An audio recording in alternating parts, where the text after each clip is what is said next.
नमस्कार। इस live broadcast में आपका स्वागत है। ये आप फेसबुक पे देख सकते हैं, यूट्यूब पर और ट्विटर पर भी। कल शाम को जब सुप्रीम कोर्ट की कार्रवाई हुई तो उसके बाद मैंने सवाल पूछा था, ये आशा की किरण है या कि रेशम का फंदा?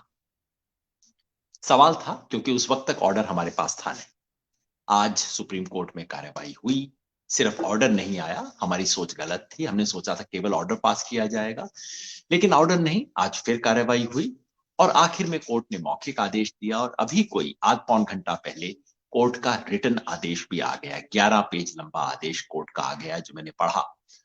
तो अब हम इसके ऊपर क्लियर चर्चा कर सकते हैं और स्पष्ट निष्कर्ष है कि जिसे आशा की किरण लोग मान के चल रहे थे, वो रेशम का फंदा निकला। कल कोर्ट ने कई अच्छी बातें कही। कोर्ट ने कहा, सरकार से कहा कि आप वार्ता में गंभीर नहीं हैं।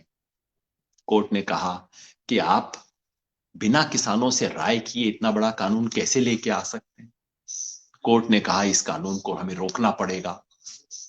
कोर्ट ने किसानों की परिस्थिति पे चिंता व्यक्त की। किसान आत्महत्या कर रहे हैं, किसान शहीद हो रहे हैं, ठंड में हैं। इनके प्रति कोर्ट ने सहानुभूति दिखाई। किसान को लगा जैसे किसी ने मलहम लगाई हो उस पे।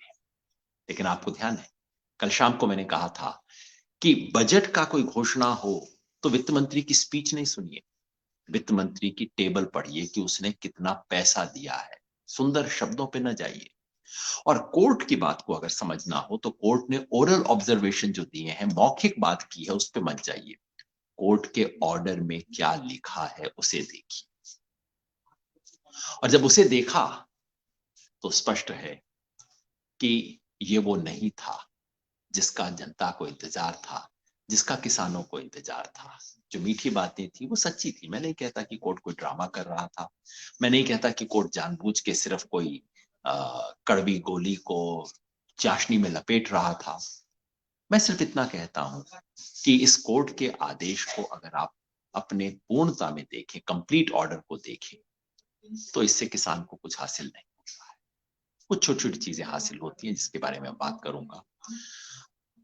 11 पेज का आदेश क्या है उस पे आने से पहले आज कोर्ट की कार्यवाही में क्या कुछ हुआ इसका थोड़ा सा ब्यौरा। जैसे मैंने बताया, कल कोर्ट ने कार्यवाही शुरू होते ही कोर्ट ने अपना मन बना लिया था। कहा था कि हम इसको स्टे करेंगे और एक कमेटी बनाएंगे। कोर्ट पहले से मन बना के आया हुआ था। आज भी चर्चा उसी बातचीत पे हुई। लेकिन आपको दो चार बात याद दिला दूं, हमें याद रखना चाहिए।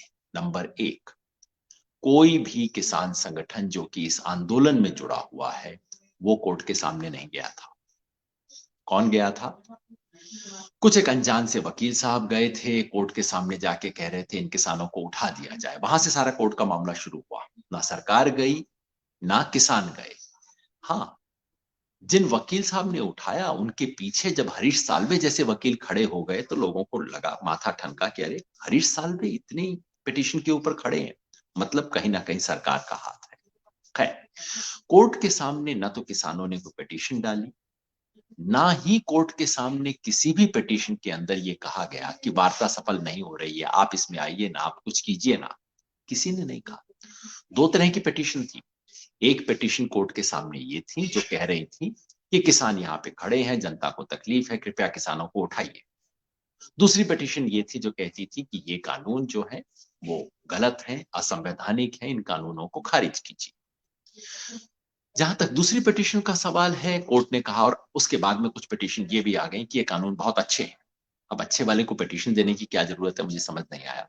खैर, वो उसके अंदर इंप्लीड हुए, वो उसके अंदर शामिल हुए। कोर्ट ने, जहां तक संवैधानिकता का सवाल था, कोर्ट ने उसके बारे में कोई जजमेंट नहीं दिया है। ये कानून संवैधानिक है या नहीं है, पहले दिन से हम कह रहे हैं कि केंद्र सरकार को दरअसल ये कानून बनाने का तो हक ही नहीं है। उसके ऊपर कोर्ट ने अभी कुछ नहीं कहा है। कोर्ट ने कहा इस बात को बाद में देखेंगे। हमारी उम्मीद थी कि कोर्ट इस पे कुछ कह सकता था, लेकिन कोर्ट ने वो नहीं कहा। तो फिर कोर्ट ने क्या कहा? पहले दिन से कोर्ट ने उस सवाल पे दिलचस्पी दिखाई जो दरअसल कोर्ट के सामने था नहीं, कि ये वार्ता किसानों और सरकार के बीच में क्यों नहीं हो रही है। हम इसके अंदर कुछ इस वार्ता को सुलझाएंगे, इस गांठ को सुलझाएंगे। किसानों ने नहीं कहा कि आप सुलझाइए, सरकार ने भी ऑफिशियली नहीं कहा, लेकिन पहले दिन से संदेह था। जब हरीश साल्वे खड़े हुए तो लगा कि मामला गड़बड़ है।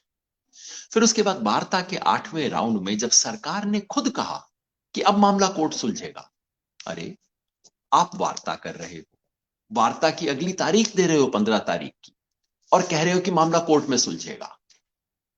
तो बहुत लोगों के मन में शक हुआ, और शक ये था कि सरकार जो काम विज्ञान भवन में नहीं कर पा रही, कहीं सरकार ये उम्मीद तो नहीं कर रही कि वो मामला सुप्रीम कोर्ट कर देगा। अब सरकार सुप्रीम कोर्ट पे दबाव डाल सकती है, नहीं डाल सकती, इसके बारे में मैं कोई टिप्पणी नहीं करूंगा। लेकिन बहुत लोगों के मन में सवाल उठा कि भाई मंत्री जी क्यों कह रहे हैं कि मामला सुप्रीम कोर्ट सुलझाएगा? जो सवाल सुप्रीम कोर्ट के सामने है ही नहीं, सुप्रीम कोर्ट उसे कैसे सुलझाएगा? मंत्री जी को कैसे पता कि सुप्रीम कोर्ट इसके अंदर आएगा? क्योंकि सरकार की मंशा साफ थी पहले दिन से। सरकार क्या चाहती है, जिसे हिंदी में कहते हैं सांप भी मर जाए और लाठी भी ना टूटे।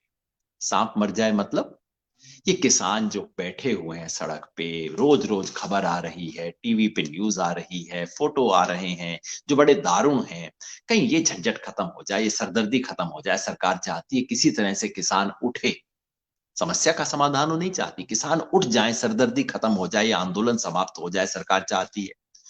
और लाठी भी ना टूटे मतलब कि ये 3 कानून वापस भी ना लेने पड़े। आखिर प्रधानमंत्री जी की इज्जत का मामला है भाई, कैसे वापस लिया जा सकता है? तो बहुत लोगों को लगा कि एक सांप भी मर जाए और लाठी भी ना टूटे, ये काम विज्ञान भवन में तो हो नहीं पा रहा, कहीं सुप्रीम कोर्ट में तो ऐसा नहीं होगा, कहीं सुप्रीम कोर्ट के किए का ऐसा असर तो नहीं होगा। ये सवाल लोगों के मन में थे, लेकिन फिर भी बहुत लोग बड़ी उम्मीद से सुप्रीम कोर्ट की हियरिंग को देख रहे थे। कल की हियरिंग से आशा बंधी कि सुप्रीम कोर्ट ने काफी अच्छी बातें कही। आज की हियरिंग में भी सुप्रीम कोर्ट ने किसानों के आंदोलन के प्रति नरमी का रुख दिखाया। 2-3 चीजें हुई जिससे मैं थोड़ा हैरानी हुई। पहला, कोर्ट कुछ ढूंढ रहे थे कि कोई तो हो जो कि कोर्ट के इस ऑफर को एक्सेप्ट करे। अब कोर्ट तो चाहता था कि किसान संगठन इसको एक्सेप्ट करें, लेकिन आज कोर्ट के सामने किसान संगठनों का एक भी वकील अपीयर ही नहीं हुआ। मैंने कल आपको बताया था कि 400 से ज्यादा जो किसान संगठन हैं, उनमें से सिर्फ 8 संगठनों को कोर्ट ने अपने सामने बुलाया था। वो खुद कोर्ट के सामने नहीं गए थे, कोर्ट ने आदेश दिया था कि आप हमारे सामने आइए, इम्प्लीड किया था उनको। उन 8 संगठनों की तरफ से कल दुष्यंत दवे, प्रशांत भूषण, एच.एस. फुल्का और कॉलिन गोंसाल्विस हाजिर हुए थे। उन्होंने बताया था कि उन्हें इस मध्यस्थता में कोई रुचि नहीं। उन्होंने जहां तक लॉ एंड ऑर्डर की बात थी वो स्पष्ट कर दी थी, और सुप्रीम कोर्ट ने भी लगभग स्पष्ट कर दिया था कि वो किसानों को उठाने का, यहां से भगाने का कोई ऑर्डर देने वाली नहीं। और किसान संगठनों ने स्पष्ट कर दिया था कि मध्यस्थता में कमेटी के मामले में उनकी कोई दिलचस्पी नहीं।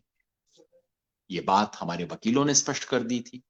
इसलिए आज उन 8 किसान संगठनों की तरफ से कोई प्रतिनिधि था ही नहीं, कोई वकील नहीं था। कोर्ट ने 1-2 बार पूछा भी, दुष्यंत दवे कहाँ है, प्रशांत भूषण कहाँ है, वो तो थे ही नहीं। यानी कि किसान कोर्ट में नहीं था। किसानों के नाम पे कौन थे? कोर्ट ढूंढ रहा था कि कोई संगठन ऐसा मिल जाए जो आके कह दे हाँ जी हमें मध्यस्थता मंजूर है, हाँ जी हम इस कमेटी से बात कर लेंगे, हाँ जी हम उठ जाएंगे। क्योंकि कल याद है कोर्ट ने यह भी कहा था कि बुजुर्ग, महिलाएं और बच्चों को रखा गया है। रखा गया है मतलब अंग्रेजी में केप्ट, मतलब जैसे उनकी इच्छा के विरुद्ध रखा गया हो। बच्चों और बूढ़ों को इच्छा के विरुद्ध कौन रखेगा? और दूसरा, ये मानना कि अगर औरत किसान आंदोलन में है तो वो बेचारी हैं जिनको जाना चाहिए। इस देश में खेती का 70% काम औरत करती है, और किसान आंदोलन में वो औरत शामिल नहीं हो सकती। वो औरत अपनी इच्छा से अपने हक की लड़ाई में शामिल नहीं हो सकती। मुझे बहुत हैरानी हुई कि ये बिल्कुल 200-300 साल पुरानी किस्म की बातें सुप्रीम कोर्ट के से आई कि बस औरतें हैं, औरतों को जाना चाहिए, और आज कोर्ट ढूंढ रहा था कि कोई मिल जाए जो ये बात कहे। और एक वकील साहब खड़े हो गए, एपी सिंह। उन्होंने कहा मैं बीकेयू भानु का प्रतिनिधि हूं, हम संघर्ष में शामिल हैं। मैंने अपने मुवक्किल से बात कर ली है, मैंने उनको बताया कि आप चाहते हैं कि बुजुर्ग और महिलाएं और बच्चे चले जाएं, और उन्होंने मुझे आश्वासन दिया है कि वो चले जाएंगे। कोर्ट बहुत खुश हुआ। जज साहब ने कहा अच्छा ये बात है, हम इसको रिकॉर्ड कर लें। बिल्कुल, और उस बात को उन्होंने ऑर्डर में रिकॉर्ड भी कर दिया है। मजे की बात पता है क्या है? जैसे ही मैंने देखा दोपहर 1:30-2 बजे कि उन्होंने ये बात कही है, मैंने तुरंत बीकेयू भानु के लीडर भानु साहब को फोन किया जिनसे अपनी बातचीत है। मैंने कहा भानु साहब, वकील साहब ने आपसे बात की है? उन्होंने कहा नहीं भाई, मैं तो हॉस्पिटल में भर्ती हूं, मेरे से किसी ने बात नहीं की है पिछले 24 घंटे में। मैंने कहा आपके वकील साहब कोर्ट में कह रहे हैं कि उन्होंने आपसे बात की है और आप इस बात पे राजी हो कि औरत, बच्चे और बुजुर्ग यहां से उठ के चले जाएंगे? उन्होंने कहा बच्चा बच्चा लड़ेगा, कोई नहीं उठेगा। मतलब एक वरिष्ठ वकील सुप्रीम कोर्ट के सामने बिल्कुल खुल्लम खुल्ला झूठ बोल रहे थे और कोर्ट चुपचाप से सुन रहा था। हालांकि कोर्ट को पता नहीं लगा होगा उस वक्त की ये झूठ बात है। मैंने तुरंत ट्वीट कर दिया ये बात है। एक और बात उठी, देश के अटॉर्नी जनरल ने सुप्रीम कोर्ट में आज कहा कि इस आंदोलन में खालिस्तानी एलिमेंट घुस चुके हैं। खालिस्तानी एलिमेंट घुसे हैं, कैसे पता है आपको इसके बारे में? कोई प्रूफ नहीं, बस उन्होंने ये जरूर कहा हम एफिडेविट दायर करेंगे। अब आप बताइए, सवाल ये है कि इतने बड़े आंदोलन जिसमें लाखों लोग शामिल हैं, उसमें कौन सा एलिमेंट नहीं होगा? उसमें संत भी होंगे, गुंडे भी होंगे, अच्छे भी होंगे, बुरे भी होंगे। प्रश्न ये है कि क्या उसमें, उसके नेतृत्व में खालिस्तानी, आतंकवादी, पाकिस्तानी, चीन वाले, उनका हाथ है? क्या वो लोग कर रहे हैं? मुझे बहुत दुख हुआ कि देश के अटॉर्नी जनरल ने इस तरह की हल्की बात कही। हालांकि उन्होंने कहा है वो एफिडेविट लाएंगे, एफिडेविट जरूर लाएं, लेकिन होम मिनिस्ट्री काम क्यों नहीं करती? वो खालिस्तानी अगर बैठे बैठे सब कुछ करवा रहे हैं, होम मिनिस्ट्री जाहिर करे, उनके ऊपर कार्रवाई करे और बताइए कि क्या इस आंदोलन के नेतृत्व में वो लोग शामिल हैं। खैर, कार्रवाई के ऊपर लंबी बात मैं नहीं कहूंगा। ऑर्डर, ऑर्डर में एक ऑर्डर है जो कि नहीं है और दो ऑर्डर हैं जो कि हैं। जो वो को यहां से उठने का ऑर्डर, इसका हम स्वागत करते हैं, क्योंकि पहले दिन से हम कह रहे हैं कि ये शांतिपूर्ण है, अहिंसक है, हमारा लोकतांत्रिक अधिकार है। आज कोर्ट के ऑर्डर में ऐसा कुछ नहीं कहा गया कि किसानों को यहां से उठ जाना चाहिए। हालांकि कोर्ट ने बड़ी नरम भाषा में कहा है कि हम किसानों को उठने के लिए तो नहीं कह रहे, लेकिन हमारी उम्मीद है कि स्टे ऑर्डर देखने के बाद किसानों का मन बदलेगा और वो यहां से उठ जाएंगे। खैर, कोर्ट को धन्यवाद, पहले दिन से हमने कहा है धन्यवाद। वैसे जरूरत नहीं होनी चाहिए, लोकतांत्रिक संघर्ष करना दुनिया में हमेशा अधिकार रहा है, लेकिन हमारे देश में इन छोटी छोटी चीजों के लिए, जिसको अंग्रेजी में कहते हैं ना स्मॉल मर्सीज, उसके लिए भी धन्यवाद करना पड़ता है। शुक्रिया। दूसरा ऑर्डर है स्टे ऑर्डर। सुप्रीम कोर्ट ने इन तीनों कानूनों के कार्यान्वयन पे स्टे दे दिया है। कार्यान्वयन पे स्टे है, कानून का स्टे नहीं है। मतलब सुप्रीम कोर्ट ने इन कानूनों पर कोई टिप्पणी नहीं की। आमतौर पे स्टे ऑर्डर कब मिलता है? जब कोर्ट कहता है कि ये कानून पहली नजर में तो इलीगल लगता है, इस पे स्टे ऑर्डर दे देते हैं, बाद में देखेंगे। कोर्ट ने ऐसा कुछ नहीं कहा। कोर्ट ने नहीं कहा कि पहली दृष्टि में अनकॉन्स्टिट्यूशनल है। जो बात हम कहते रहे हैं उसके बारे में कोर्ट ने कोई टिप्पणी नहीं की है। बस ही, मतलब सुलह सफाई हो जाए इसके लिए हम इसको बस सिर्फ स्टे दे रहे हैं। कल अटॉर्नी जनरल ने भी कहा था, मुझे भी महसूस होता है कि भाई अगर आप स्टे दे रहे हैं तो कारण तो दीजिए ना, किस कारण से आप स्टे दे रहे हैं? क्या सिर्फ सुलह सफाई के लिए स्टे दिया जा सकता है? खैर, सुप्रीम कोर्ट सुप्रीम है, उन्होंने दिया है, स्टे दिया है, उसका स्वागत करते हैं। लेकिन आपको याद दिला दूं, ये सिर्फ एक टेम्परेरी स्टे है। मतलब सुप्रीम कोर्ट चाहे तो कल उठा सकता है, परसों ऑर्डर आ सकता है, 2 हफ्ते बाद आ सकता है, 2 महीने बाद आ सकता है, जैसा कि अभी हाल ही में हुआ। ये जो मोदी जी का महल बन रहा है ना राजपथ के ऊपर, सेंट्रल विस्टा प्रोजेक्ट, उस प्रोजेक्ट के बारे में भी यही हुआ। सुप्रीम कोर्ट ने स्टे दे दिया, बहुत लोग बड़े खुश हो गए, साहब स्टे दे दिया सुप्रीम कोर्ट ने, इसको रोक दिया है। 1 महीने बाद कोर्ट ने ऑर्डर दे दिया, नहीं सब कुछ ठीक है, स्टे हटा दिया, काम खत्म हो गया। तो स्टे है, लेकिन टेम्परेरी स्टे है। और ये वो मांग है इसके लिए लाखों किसान दिल्ली आए। हम स्टे मांगने नहीं आए, हम इन कानूनों को रद्द करवाने के लिए आए हैं। दूसरी बात, तीसरा मामला, तीसरा ऑर्डर जो सुप्रीम कोर्ट का है, और वहीं सारा पेच है। सुप्रीम कोर्ट ने एक कमेटी बना दी है। कल पहले बार से सुप्रीम कोर्ट कह रहा था हम एक कमेटी बनाएंगे। सुप्रीम कोर्ट ने कमेटी बना दी है और वो कमेटी 4 लोगों की कमेटी है। कमेटी क्या करेगी, बातचीत में स्पष्ट नहीं हुआ। ऑर्डर जब देखा तब भी पूरी तरह स्पष्ट नहीं हुआ, लेकिन ऑर्डर कहता है कि ये कमेटी तमाम किसान संगठनों से बात करेगी, जो आंदोलन कर रहे हैं उनसे भी, जो आंदोलन नहीं कर रहे हैं उनसे। बात करके क्या करेगी? बात करके कमेटी ये तय करेगी कि किसान क्या चाहते हैं, उसके बेसिस पे सुप्रीम कोर्ट को एडवाइस करेगी कि ये कानूनों के बारे में किसानों की राय क्या है। मतलब कमेटी ऐसी होगी जिसपे किसानों को विश्वास हो सके, है ना? ऐसा होना चाहिए। किसान संगठनों ने पहले दिन से कहा कि देखिए ये सुलह सफाई हमने कोर्ट से नहीं करवानी है, पंचायती हमें कोर्ट से नहीं करवानी है, किसी कमेटी में हमें फंसना नहीं है। और जब कल रात को मैंने कहा कि नहीं कमेटी से हमें बाहर रहना है, तो कई लोगों ने कहा यार आप कमेटी देखे बिना पहले ही अपनी राय बता रहे हो, कम से कम थोड़ा तो विश्वास करो। हमने कहा कि हमें इस एक्सपर्ट कमेटी या किसी बाहर की कमेटी में नहीं जाना, और कम से कम हमारी तरफ से कोई नहीं है इस कमेटी के अंदर। आज वो चारों नाम आ गए और मैं आपको वो चारों नाम दिखा देता हूं कौन है। अब आपको समझ आएगा क्यों हम कमेटी का विरोध कर रहे थे। हमारी तो पहले से धारणा थी कि हमें इस सुलह सफाई के अंदर बाहरी नहीं जाना है, जनता का मामला है, जनता के प्रतिनिधियों से है, हमें सरकार से बात करनी है, हमें कमेटी से बात नहीं करनी। लेकिन कमेटी के मेंबर आ गए। अब आप देखिए इसके अंदर 4 कौन मेंबर है। कमेटी में 2 इकोनॉमिस्ट हैं, डॉक्टर अशोक गुलाटी, और दूसरे इकोनॉमिस्ट हैं डॉक्टर जोशी, और 2 एक्टिविस्ट हैं। ये है डॉक्टर अशोक गुलाटी, बहुत प्रसिद्ध अर्थशास्त्री है। मैं इनके बारे में कोई बुरी बात नहीं कहना चाहता, लेकिन केवल एक बात याद रखिए, डॉक्टर अशोक गुलाटी इन तीनों कानूनों के जनक हैं। मतलब उन्होंने पैदा किए हैं तीनों कानून, ये तीनों कानून उनकी सिफारिश के ऊपर लागू किए गए हैं। उस व्यक्ति को आप कमेटी में बनाते हो कि ये कानून सही है कि गलत है? अरे उसने तो बनवाए हैं ये कानून। पहले दिन से अशोक गुलाटी ने लिखा है कि ये महान क्रांति है भारत के किसानों के लिए। 1991 के बाद इस देश में सबसे बड़ा कदम उठाया गया है।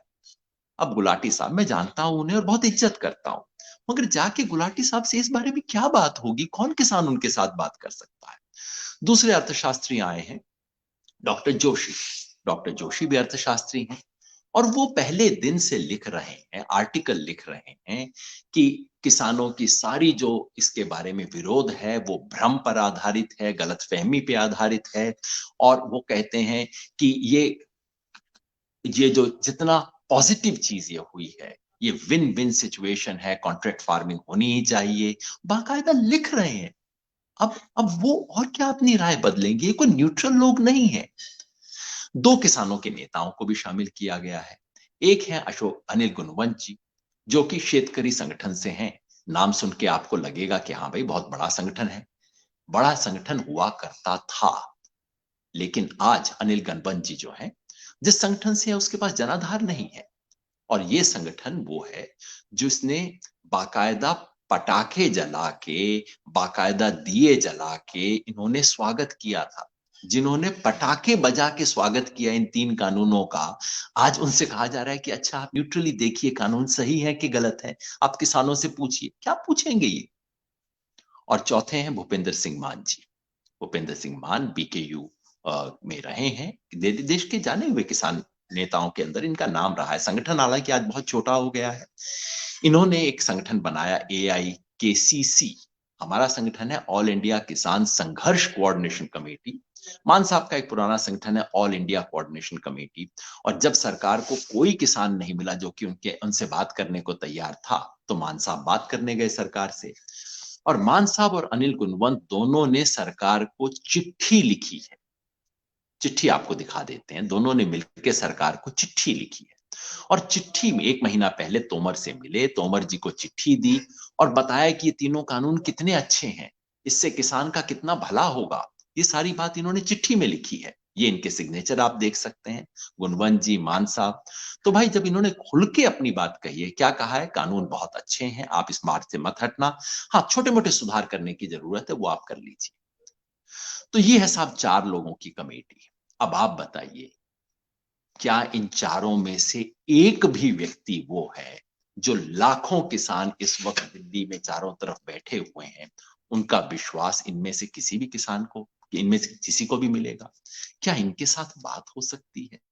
लोग भले हैं, मैं इनकी भलाई पे शक नहीं कर रहा हूं, मगर ये कैसे न्यूट्रली बात करेंगे?